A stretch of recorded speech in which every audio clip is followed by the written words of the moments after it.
근로자의 노고를 위로하고 또 근무 의욕을 높이기 위해서 나라에서 제정된 법정 공휴일이 있습니다. 바로 법정 기념일, 바로 5월 1일 근로자의 날인데요. 휴식도 좋지만 노동자의 경우에는 적정한 임금이 보장돼야만 노동 욕구도 오르게 되겠죠. 자, 정부는 지난 2009년부터 근로장려금 제도라는 것을 시행하고 있습니다. 나도 과연 근로장려금을 받을 수 있을까? 이 부분을 놓고 사람들이 설왕설래하는 굉장한 그런 풍경들이 펼쳐지기도 했는데요. 자, 근로장려금과 관련해서 과연 나도 받을 수 있을지 그 요건들을 한번 오늘은 살펴볼까 합니다. 자, 먼저 근로장려금이 무엇인지 그 의미를 살펴보도록 하겠습니다. 근로장려금이란 저소득층 근로소득자를 대상으로 근로장려금을 세금 환급 형태로 지원해주는 제도를 이야기합니다. 이 제도 같은 경우는 저소득 계층에게 일정 소득 구간에서는 일을 열심히 할 수 있도록 근로장려금 지급액이 많아져서 근로활동을 유도하고요. 또 조세제도를 통한 소득 재분배 효과를 낼 수 있게끔 설계가 됐는데 이 제도 같은 경우는 1975년 미국에서 처음 실시가 됐고요. 이후 영국, 뉴질랜드, 호주 등 선진국에서는 이미 도입이 돼서 시행이 되고 있는 상황입니다.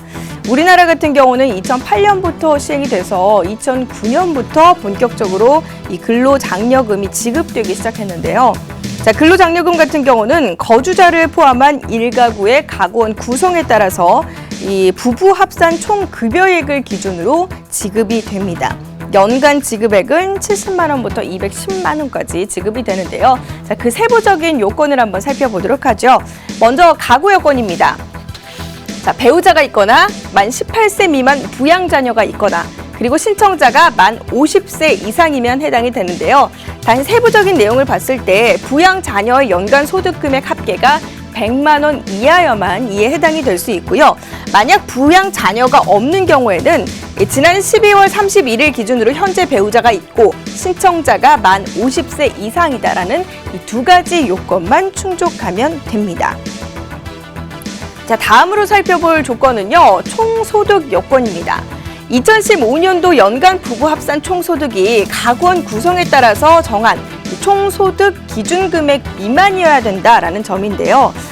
일단 그 내용을 살펴보면요. 단독 가구의 경우 1,300만 원 미만, 그러니까 배우자나 부양자녀가 없는 경우에는 연간으로 1,300만 원 미만이어야 되고요. 배우자나 이 부양자녀가 있는 경우로서 맞벌이 가족 가구가 아닌 경우에는 2,100만 원 미만, 그리고 맞벌이 가족 가구인 경우 2,500만 원 이하야만 이 총소득 요건에 부합을 하게 됩니다. 자, 다음은 주택 및 재산 요건입니다. 2015년 6월 1일 기준으로 가구원 모두가 일단 무주택이어야 되고요. 주택을 소유하더라도 한 채만 소유해만 이 조건에 해당이 됩니다. 또한 2015년 6월 1일을 기준으로 가구원 모두가 소유하고 있는 재산 합계액이 1억 4천만 원 미만이어야 하고요.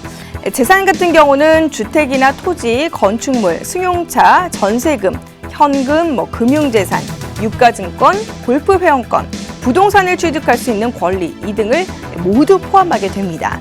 재산 합계액이 1억 이상 그리고 1억 4천만 원 미만인 경우에는 근로장려금의 40%가량만 지급을 합니다. 자, 이 밖에 위 요건을 모두 충족하는 경우에도 2015년 12월 31일 기준으로 대한민국 국적을 보유하지 않은 자는 해당이 되지 않고요. 또 2015년 중 다른 거주자의 부양자녀인 자는 이 근로장려금을 신청할 수가 없게 되어 있습니다.